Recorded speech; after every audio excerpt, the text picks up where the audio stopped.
Hi everyone, it's Danny. Alrighty, so one of my viewers suggested that I make a video about different orchids and their soft spots.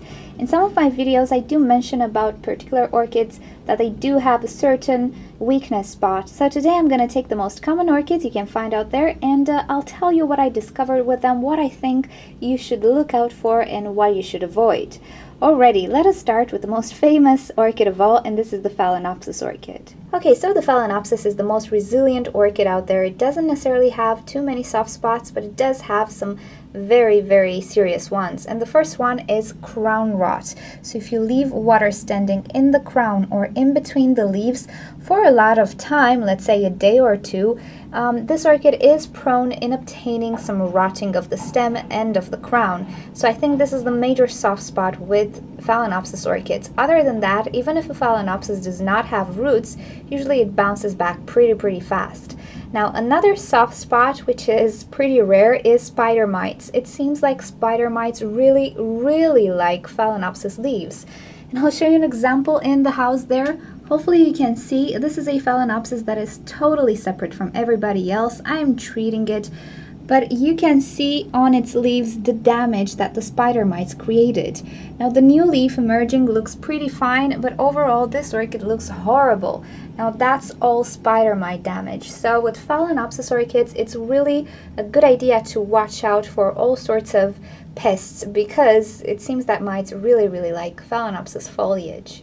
Cattleya orchids are again very resilient orchids when it comes to root loss and all sorts of stuff. However, their major soft spot is their new growth. So I'll show you an example here. If somehow you manage to get water trapped in the new growth while it's forming, you're in big trouble in many cases, especially if your climate is humid and not that warm.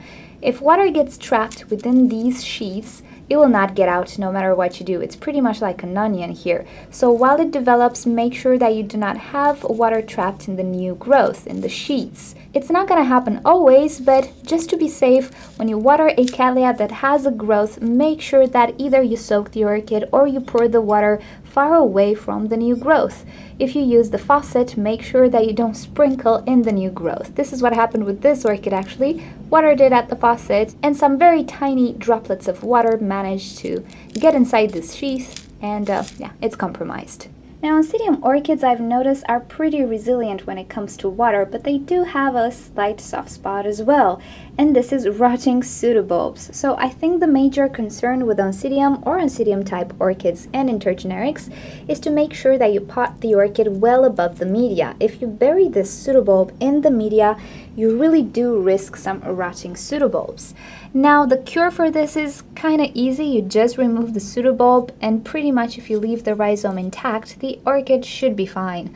But really you don't want to lose any pseudobulb. So when you pot an Oncidium, make sure that all the pseudobulb is above the media and that you don't really get water in these sheaths around the pseudobulb, just to make sure. I've never actually had many troubles with them, but rotting pseudobulbs, yeah, it's a common occurrence. So make sure they are just potted on top of the media. Another soft spot for Oncidium, let's say, is the lack of moisture. If they're not adequately watered, you will get crinkly leaves all over the place. And this is pretty much valid for most Oncidium intergenerics and for Miltonias and Miltoniopsis as well. So make sure that with these types of orchids, you do provide moisture and you provide water when they need it, especially when new growths are coming. If you somehow forget to water an Oncidium which has a new growth developing, you will get accordion-shaped leaves that will never go away. Okay, Dendrobum orchids, whether they're Phalaenopsis type or Nobile type or other species, they all have one thing in common. If you pot them again too deep in the media, the base of the new growth or the cane might actually rot. I personally did not have any cases because I always potted them above the media, but one of my viewers had some trouble with a new Dendrobium she purchased. It was potted way too deep. It had a layer of Spanish moss on top which kept the humidity, and that's never a good idea. So make sure with any Dendrobium that you have that the cane is actually on top of the media. It's not buried, because you might risk some rotting of the base of any cane if you bury them too deep, especially if you have a layer of moss or decorative Spanish moss, which I don't suggest you do, but in case you do, make sure that you remove it and you leave the bottom of the cane on top of the media. Okay, let's get to some other types of orchids. With Sederia japonicas, I did mention in a different video, they have some major issues with stem rot. So when you repot or pot a Sederia japonica, make sure that it's well above the media with the whole base of the orchid, just to be sure that you don't risk some rotting of the stem. Vanda orchids rarely have trouble with rotting, especially if they're hanging like this, but if you're not careful and you grow your orchids in a pot or in a glass vase, just make sure that the base of your Vanda orchid and the spaces in between the leaves are really dry really fast.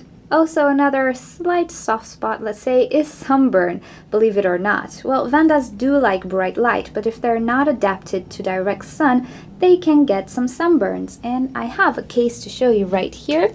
Now, the Vandas really do like light and sun. However, they can still suffer from sunburn, so many people actually make the mistake and assume that a Vanda should stay in full sun.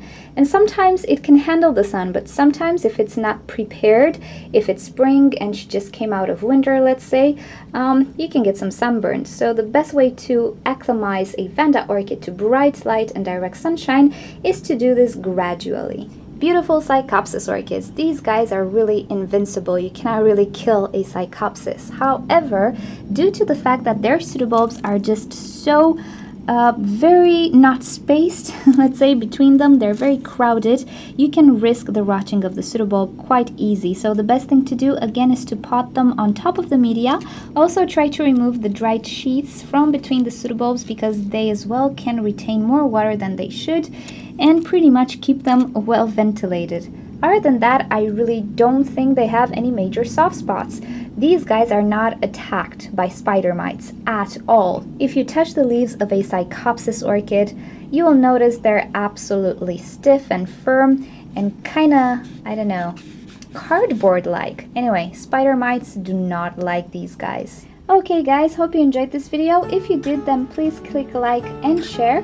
If you want to see more videos with orchids, just subscribe to my channel by clicking right here. You can leave me your questions or suggestions in the comment section below. And if you click on the left side of your screen, you'll be directed to orchidnature.com, where you will find care sheets, identification sheets, and forums. And on the right side of your screen, you can click to watch a video with a Phalaenopsis orchid. I'll see you next time. Thank you for joining. Bye!